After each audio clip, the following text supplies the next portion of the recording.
Welcome to the Deep Dive. Today, we're tackling something pretty intense. We've got this stack of sources, all from just a 48-hour window, September 2025. Yeah, it was quite the 2 days, not just your average news cycle. No, definitely not. It felt like a real shift. We saw these dramatic executive actions, big legal battles, and a lot of political heat all at once. Exactly. And what we want to do here is give you a shortcut, really, a way to understand this critical period.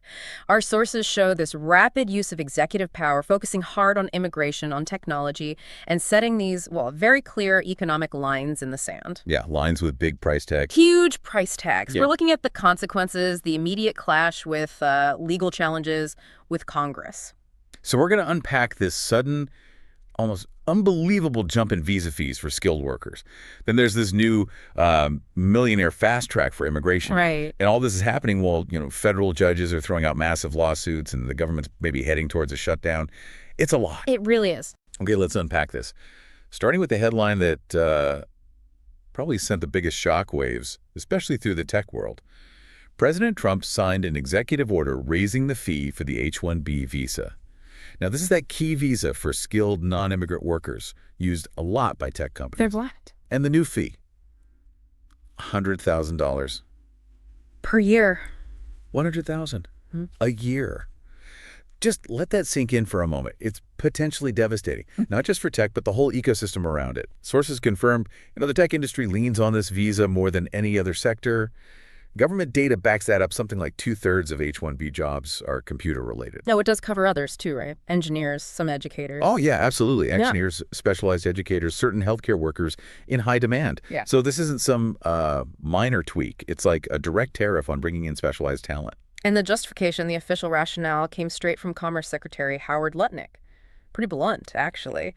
He said at the briefing that all the big companies were supposedly on board, which is interesting. Supposedly, yeah. And he basically told companies, train Americans. Stop bringing in people to take our jobs. Very direct. That framing taps right into the long-running, often fiery debate around the H-1B program.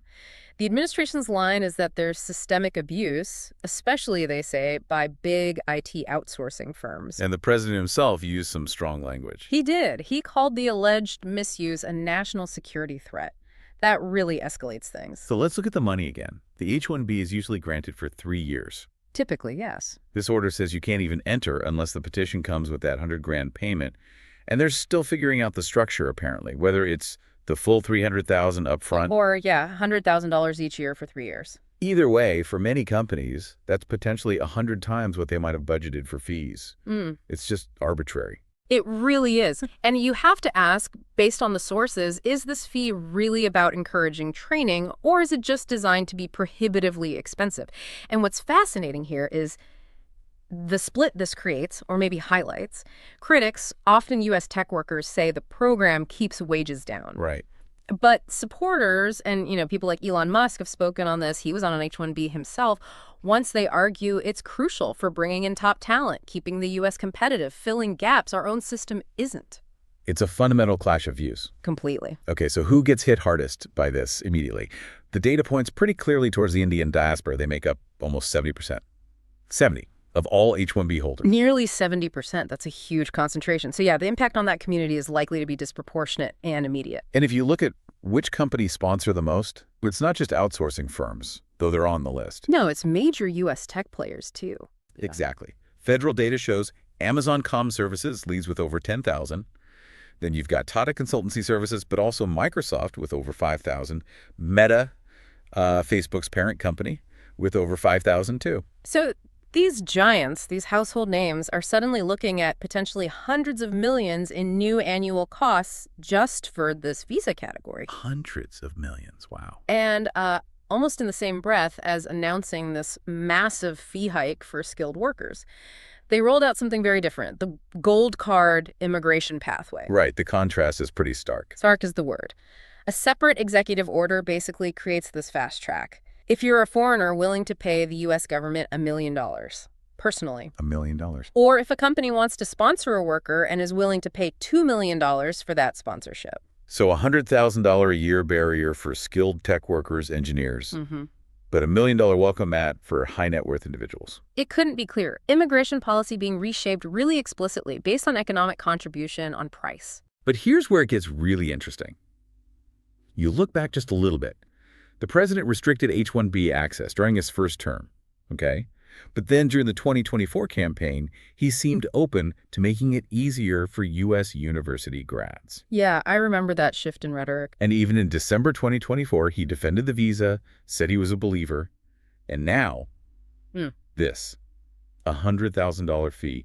It feels like a huge U-turn in just months. It does. And that philosophical shift, it's spelled out pretty clearly in how they justified the gold card. Secretary Lutnick argued the existing green card system often brought in, quote, the bottom quartile of workers. The bottom quartile.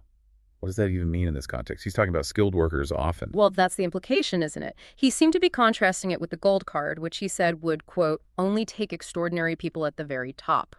So the rhetoric suggests that unless you hit this very high wealth threshold, your skills, your education, your potential contribution under the old system maybe don't count as much. It's redefining desirable immigrant almost purely in monetary terms. It seems that way. A very aggressive shift towards immediate cash contribution as the main entry criterion. Okay, so this huge immigration policy drama is unfolding. Massive changes, huge potential impacts.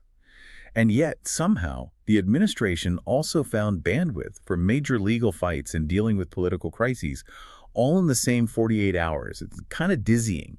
It really shows a multi-front engagement, doesn't it? Let's look at the legal side first. Yep. Because right as these immigration orders were landing, the administration took a pretty significant legal hit.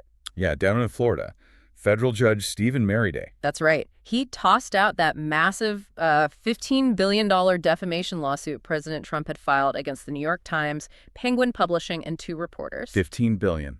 And tossed it. Tossed it. And the language the judge used was, well, pretty strong. He called the suit full of vituperation and invective, said it basically violated court procedures by not being clear about the actual claims. He gave them time to refile, though.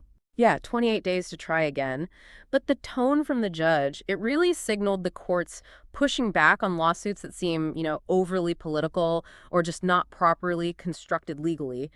It's a check. And that pressure wasn't just from the courts, it was on the justice system too, right? Absolutely. We saw the federal prosecutor for the Eastern District of Virginia resign. EDVA, yeah. Important district. Very. And the resignation came after intense pressure from the president because that prosecutor's office had determined there wasn't enough evidence to charge a political rival, New York Attorney General Letitia James. Wow. So finding no crime led to pressure and resignation. That's what the sources indicate. So you see the strain, the courts pushing back on one front, and intense executive pressure on prosecutors on another. Civil and criminal fronts both under stress. Meanwhile, back on Capitol Hill, things weren't exactly calm either. That government shutdown threat was getting very real. Very real. The deadline was looming, and Democrats rejected a Republican stopgap measure. Just a short-term funding bill, 2 months? Right. And the Democrats' reason was that it didn't include protections for certain health care programs they saw as essential. So even with all this executive action making headlines, Congress wasn't just rolling over. They were using their leverage, the funding deadline, to fight for policy priorities. Exactly. It shows the limit sometimes of executive power when faced with legislative resistance, especially around funding. That 48-hour window had volatility at every level. From billion-dollar lawsuits to keeping the government's lights on. You got it. If we connect this to the bigger picture, what ties all this together from those 2 days? It really feels like the strategic, very rapid application of executive power, focused on a kind of economic nationalism and setting these explicit price tags for entry into the U.S., the $100,000 hurdle for skilled labor, the $1 million fast lane for wealth. It's fundamentally redefining who the U.S. is prioritizing. So what does this all mean for you? You've just heard how these simultaneous moves are trying to reshape U.S. immigration. Literally, putting a price on entry in 2 very different ways. A system where skilled workers face massive new costs, while millionaires get an expedited path, all playing out against this backdrop of legal fights and political instability that could have shut the whole government down. It's a snapshot of a system under immense pressure and undergoing rapid, ideologically driven change. Okay, here's a final thought to leave you with. For decades, the argument has been that H-1B workers are vital for filling talent gaps in the U.S., especially in tech. Demand usually outstrips the supply every year. Right, hence the lottery system. Exactly. So what happens long term when you suddenly multiply the cost by 100? Does it just mean only the absolute biggest tech companies can afford these workers anymore? Could that lead to a brain drain, pushing talent toward other countries? Or will it actually somehow spark this immediate massive wave of domestic training that fills that gap almost overnight? That is the multi-billion-dollar question, isn't it? The potential unintended consequences are huge. Something to definitely keep watching.